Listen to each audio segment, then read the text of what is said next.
மையமுடக நேயர்களுக்கு வணக்கம். நீங்கள் இணைந்திருப்பது மையத்தின் பிரதான செய்திகளுடன். முதலில் தலைப்புச் செய்திகள். சிறுமி பாலியல் துஷ்பிரயோகம் செய்த தந்தை கைது. இளம்பெண் மர்மமான முறையில் மரணம். கணவனின் தொடர்ச்சியான சித்திரவதை. எரிபொருள் QR நீக்கப்படவில்லை. வெளியான புதிய அறிவிப்பு. சாலைவின் பயனற்ற உண்ணாவிரதம். அரசாங்கம் வெளிப்படுத்திய தகவல். 15 முறை நீதிமன்றத்தில் முன்னிலையாகாமல் தவிர்த்த கோட்டபாய. யாழில் மேலும் பல புதைகுழிகள். சோமரத்னவை நேரில் அழைத்து வருமாறு சுரேஷ் கோரிக்கை. ஜோசித ராணுவத்தில் இணைந்த அளவே போரில் வெற்றி. மொட்டு கட்சியின் முக்கிய புள்ளி அறிவிப்பு. பாகிஸ்தான் மீது ஆப்கானிஸ்தான் தாக்குதல். ஹிஸ்புல்லா தாக்குதல். இஸ்ரேல் ராணுவ வீரர்கள் 4 பேர் பலி. தொடர்வென விரிவான செய்திகள்.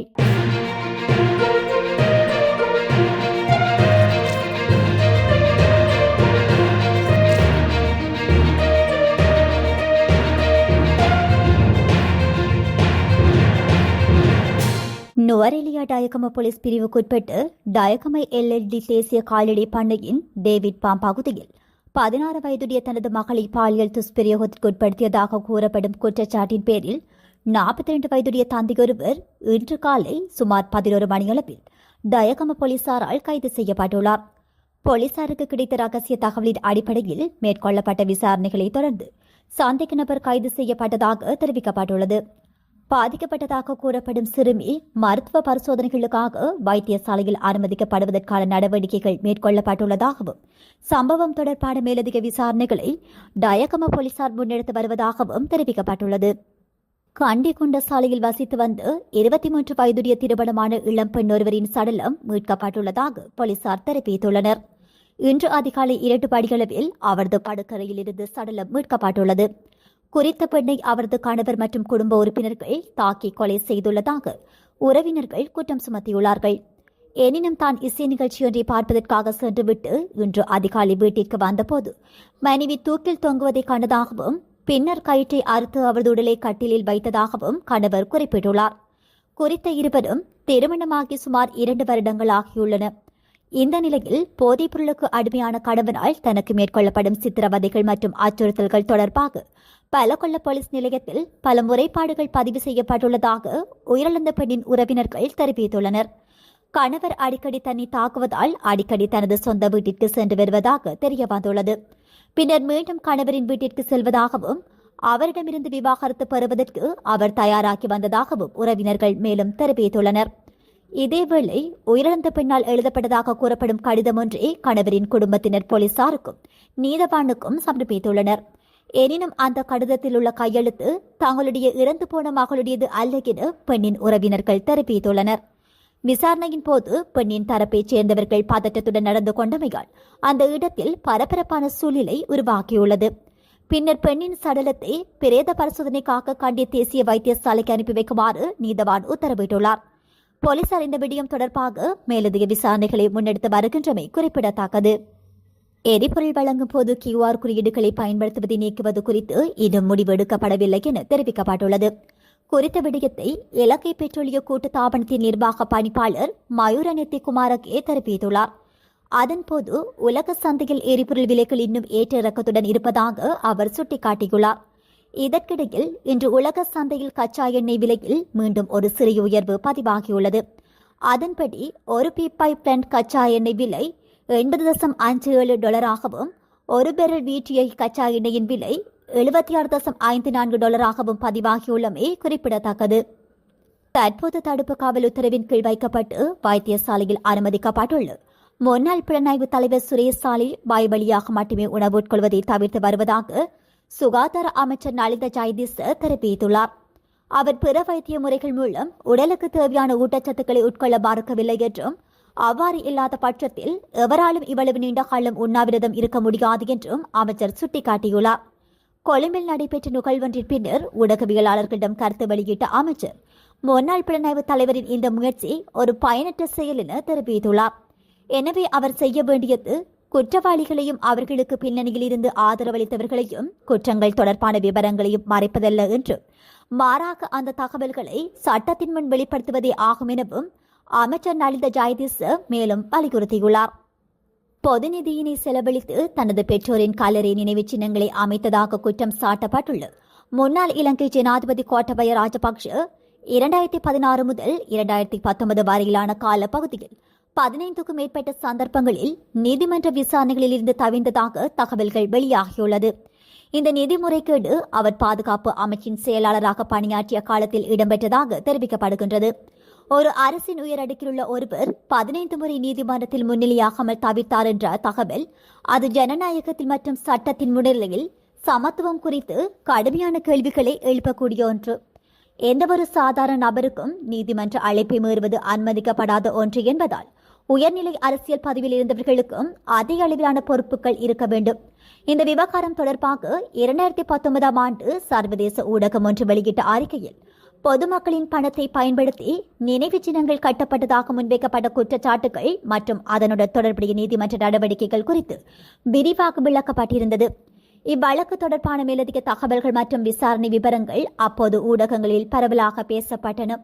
முன்னாள் ஜனாதிபதி மஹிந்த ராஜபக்ஷவின் தந்தையான டி.ஏ. ராஜபக்ஷவின் 47வது நினைவு தினத்தை முன்னிட்டு 2019 நவம்பர் மாதம் 6ஆம் தேதி வீரகெட்டியவில் அவரது பெயரில் ஒரு நினைவு அருங்காட்சியகம் திறந்து வைக்கப்பட்டது. இந்த அருங்காட்சியகத்தை அமைப்பதற்காக அன்றைய பாதுகாப்பு அமைச்சகத்தின் கீழ் செயல்பட்டு நில மீட்பு மற்றும் அபிவிருத்தி கூட்டுத்தாபனத்திற்கு சொந்தமான சுமார் 33.9 மில்லியன் ரூபாய் நிதி முறைகேடாக பயன்படுத்தப்பட்டதாக குற்றச்சாட்டுகள் முன்வைக்கப்பட்டன. அரசு வளங்களை பயன்படுத்தி டி.ஏ. ராஜபக்ஷ நினைவு அருங்காட்சியகம் நிர்மாணிக்கப்பட்டது ஒழுங்குமுறை மீறிய செயற்பாடு என 2014ஆம் ஆண்டுக்கான தணிக்கை அறிக்கையில் குறிப்பிடப்பட்டுள்ளதாக அந்த வெடிகம் தொடர்பாக 2018 பிப்ரவரி 6ஆம் தேதி வெளியிடப்பட்ட சிறப்பு அறிக்கையில் தணிக்கையாளர் நாயகம் தெரிவித்துள்ளார். எனினும் அருங்காட்சியகம் டி.ஏ. ராஜபக்ஷ அறக்கட்டளை மற்றும் நிலமீட்பு மற்றும் அபிவிருத்தி கூட்டுத்தாபனம் ஆகியவற்றுக்கிடையில் சட்டப்பூர்வமாக ஏற்படுத்தப்பட்ட ஒப்பந்தத்தின் அடிப்படையில் கட்டப்பட்டதாகவும் இது ஒரு சிவில் பரிவர்த்தனை மட்டுமே எனவும் கூறி கோட்டபய ராஜபக்ஷ சார்பில் முன்னிலையான சட்டத்தரணிகள் நீதிமன்றத்தில் குற்றச்சாட்டுகளை மறுத்து வாதிட்டனர். இந்த வழக்கில் கோட்டபய ராஜபக்ஷவுடன் நிலமீட்பு மற்றும் அபிவிருத்தி கூட்டுத்தாபனத்தின் முன்னாள் தலைவர் பிரசாத் கர்சனடி சில்வா மற்றும் கூட்டுத்தாபனத்தின் இயக்குநர்கள் குழு உறுப்பினர்களான பத்ராவதி கமலதாச, சுதமிகா அதிகல, சமன்குமார கல்லப்பட்டி, டி மெண்டிஸ் சலியா மற்றும் மல்லிகா குமாரி சேனாதிட ஆகியோரும் இவ்வழக்கில் மற்ற பிரதிவாதிகளாக பெயரிடப்பட்டுள்ளனர். கிருஷாந்தி கொலை வழக்கில் தூக்கில் தண்டனை விதிக்கப்பட்டு சோமரத்ன ராஜபக்ஷவை யாழ்ப்பாணத்துக்கு அழைத்து வந்து எந்தெந்த பகுதிகளில் மனித புதைகுழிகள் இருக்கின்றது என்பதை கண்டறிய வேண்டும் என முன்னாள் நாடாளுமன்ற உறுப்பினர் சுரேஷ் பிரேமச்சந்திரன் கோரிக்கை விடுத்துள்ளார். நீதி அமைச்சர் ஹர்ஷன நாணயக்காரு நேற்று செம்மறி மனித புதைக்குழியை பார்வையிட சென்றிருந்தமை இந்த விடயம் குறித்து ஊடகங்களுக்கு கருத்து தெரிவிக்கும் போதே அவர் குறிப்பிட்டுள்ளார். கிருஷாந்தி கொலை வழக்கில் சோமரத்ன ராஜபக்ஷ என்பவர் தூக்கு தண்டனை விதிக்கப்பட்டு சிறையில் இருக்கின்றார். அவர் செம்மணி உள்ளிட்ட இடங்களில் பல பகுதியில் பல உடலங்களை தாம் புதைத்துள்ளதாக அவரே தெரிவித்தார். அதனை அடையாளம் காட்ட தயாராக உள்ளதாகவும் அவர் தன்னுடைய மனைவியூடாக கடிதத்தின் வாயிலாகவும் பல பொது வழிகளிலும் கூறியிருக்கின்றார். அவருக்கு மரண தண்டனை விதித்த போதும் அவர் வெளிப்படுத்தியிருந்தார். சந்திரிக்க பண்டாரநாயக்கு ஜனாதிபதியாக இருந்த காலத்தில் எந்தெந்த பகுதிகளில் புதைக்குழிகள் இருந்தன என்பதை அடையாளம் காண அவர் முற்படவில்லை. இந்த நிலையில் சோமரத்ன என்பவர் இன்னமும் கூட தான் இடங்களை அடையாளம் காட்ட தயாராக உள்ளதாக தற்போது கூறிக்கொண்டுள்ளார். மனித உரிமைகள் ஆணைக்குழு அவரை சந்தித்திருக்கின்றது. ஆணைக்குழுவுக்கும் அவர் பல கருத்துக்களை சொல்லியிருக்கிறார். அவர் கூறிய கருத்துக்களை மனித உரிமைகள் ஆணைக்குழு வெளியிடவில்லை. ஆனாலும் கூட செம்மணி பிரதேசத்தில் தாங்கள் வெறுமனே ஒரு கருவிகள் மாத்திரம்தான். ஆனால் மேல்மட்டத்தில் இருக்கும் பலர் பல நூறு சடலங்களை கொண்டு வந்து அங்கே புதைக்குமாறு சொல்வதால் கூறியுள்ளார். இத்தகைய பின்னணியில் செம்மணி மயானத்திற்குள் புதைக்கப்பட்ட சடலங்கள் மாத்திரமல்லாமல் இன்னும் பல இடங்களில் புதைக்குழிகள் காணப்படலாம். ஆகவே இந்த அரசாங்கம் சோமரத்ன ராஜபக்ஷவை யாழ்ப்பாணம் வரவழைத்து புதைக்குழிகள் உள்ள இடங்களை அடையாளம் காட்ட நடவடிக்கை எடுக்க வேண்டும் என அவர் குறிப்பிட்டுள்ளார். முன்னாள் ஜனாதிபதி மஹிந்த ராஜபக்ஷவின் மகன் யோசித ராஜபக்ஷ ராணுவத்தில் இணைந்ததன் காரணமாகவே போரில் வெற்றி பெற முடிந்தது என்றும் முன்னாள் நாடாளுமன்ற உறுப்பினர் சி.பி. ரத்நாயக்க தெரிவித்துள்ளார். ஜோசித ராஜபக்ஷ ராணுவத்தில் இணைந்த பிறகு அதுவரை ராணுவத்தில் இணையாதிருந்த இளைஞர்கள் அனைவரும் நாட்டை பாதுகாக்க முன்வந்ததாக அவர் குறிப்பிட்டுள்ளார். ஊடக சந்திப்பொன்றில் உரையாற்றிய அவர் ராஜபக்ஷர்களுக்கு எதிராக போராடுவதற்கு ராணுவத்தை பகடியாக பயன்படுத்துவது தவறானது எனவும் அவர் குறிப்பிட்டுள்ளார். ஜோசித ராஜபக்ச செய்ததாக கூறப்படும் தவறுகளை சுட்டிக்காட்டுபவர்கள் வேறு எத்தனையோ பேர் செய்த தவறுகளை கவனிப்பதில்லை என சிபி ரத்நாயக்க குற்றம் சாட்டியுள்ளார். அவர் மேலும் தெரிவிக்கையில், நாட்டில் போர் உச்சக்கட்டத்தில் இருந்தபோது மகிந்த ராஜபக்ஷ நாட்டின் ஜனாதிபதியாகவும் முப்படைகளின் தளபதியாகவும் இருந்து கொண்டு தனது சொந்த மகனை இராணுவத்தில் ஒப்படைத்தார் என்பதை நினைவூட்டியுள்ளார். அத்தோடு ஜனாதிபதியின் மகனை இராணுவத்தில் இணையும் போது தங்களுக்கும் அங்கு பாதுகாப்பு இருக்கும் என்ற நம்பிக்கை இளைஞர்களிடையே ஏற்பட்டதாகவும் இந்த சிந்தனை மாற்றமே இறுதியாக போரில் வெற்றி பெறுவதற்கான பிரதான வாய்ப்பை உருவாக்கியது எனவும் ரத்நாயக்க வலியுறுத்தியுள்ளார். பாகிஸ்தான் மீது ஆப்கானிஸ்தான் வான்வெளி தாக்குதல் நடாத்தியுள்ளது. இந்த தாக்குதலில் ஏற்பட்ட பாதிப்பு குறித்த விவரங்கள் இதுவரை வெளியாகவில்லை. பாகிஸ்தான் ஆப்கானிஸ்தான் இடையே கடந்த சில மாதங்களாக மோதல் போக்கு நிலவி வருகிறது. இரு நாடுகளும் பயங்கரவாதத்திற்கு ஆதரவு அளிப்பதற்காக ஒன்றையொன்றை குற்றம் சாட்டி வருகின்றன. அதேபோல இரு நாடுகளும் அவ்வப்போது மோதலிலும் ஈடுபட்டு வருகின்றன. இந்த நிலையில் பாகிஸ்தான் மீது ஆப்கானிஸ்தான் நேற்று வான்வெளி தாக்குதல் நடாத்தியது. பாகிஸ்தானில் செயல்பட்டு வரும் பயங்கரவாத முகாம்களை குறிவைத்து இந்த தாக்குதல் நடாத்தப்பட்டதாக தலிபான் தலைமையிலான ஆப்கானிஸ்தான் அரசு தெரிவித்துள்ளது. இந்த தாக்குதலில் ஏற்பட்ட பாதிப்பு குறித்த விவரங்கள் இதுவரை வெளியாகவில்லை. அதேவேளை தாக்குதல் நடத்தியதாக ஆப்கானிஸ்தான் கூறிய தகவலுக்கு பாகிஸ்தான் மறுப்பு தெரிவித்துள்ளது. லெபனானின் ஹிஸ்புல்லா நடத்திய தாக்குதலில் இஸ்ரேல் ராணுவ வீரர்கள் 4 பேர் உயிரிழந்தனர். ஈரான் மீது அமெரிக்கா இஸ்ரேல் இணைந்து கடந்த பிப்ரவரி 28 தாக்குதல் நடாத்தின. இந்த தாக்குதலை தொடர்ந்து இஸ்ரேல் அரபு நாடுகள் மீது ஈரான் தாக்குதல் நடாத்தியது. இந்த மோதலால் மத்திய கிழக்கில் பதற்றமான சூழ்நிலை நிலவியது. அதேவேளை ஈரானுக்கு ஆதரவாக லெபனானில் செயல்பட்டு வரும் ஹிஸ்புல்லா ஆயுதக்குழு இஸ்ரேல் மீது தாக்குதல் நடாத்தியது. இதனை அடுத்து ஹிஸ்புல்லா ஆயுதக்குழு வீரரை குறிவைத்து லெபனான் மீது இஸ்ரேல் தாக்குதல் நடாத்தியது.